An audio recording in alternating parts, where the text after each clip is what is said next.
घने जंगल की सुबह थी। पेड़ों पर ओस चमक रही थी और हल्की हल्की सूरज की किरणें जमीन पर पड़ रही थी। गिलेरी एक तेज और चंचल गिलहरी, गिल्ली उसकी छोटी दोस्त और हाथी एक दयालु हाथी। तीनों एक बड़े साल के पेड़ के नीचे खड़े थे और गहरी सोच में थे। गिलहरी बोली, आज जंगल में सब इतना शांत क्यों है? न कोई चहक रहा है, न कोई खेल रहा है।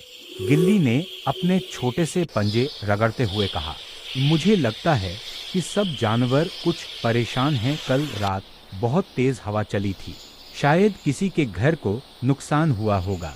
हाथी ने अपनी लंबी सूंड जमीन पर रखते हुए गहरी आवाज में कहा, मेरे दोस्तों, मुझे लगता है कि हमें जंगल के सभी जानवरों की मदद करनी चाहिए।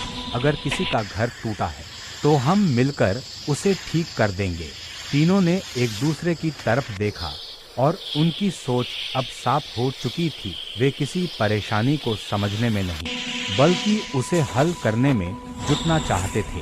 तीनों चल पड़े।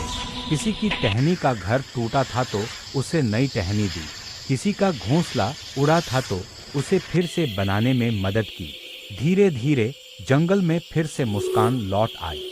शाम होते होते गिलेरी बोली, देखो, आज सुबह हम सोच रहे थे और अब हमें अपनी सोच का जवाब मिल गया।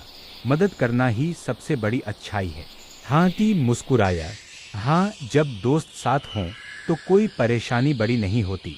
तीनों दोस्त खुशी से अपने अपने घर की ओर लौट गए और जंगल फिर से हंसी और शांति से भर गया।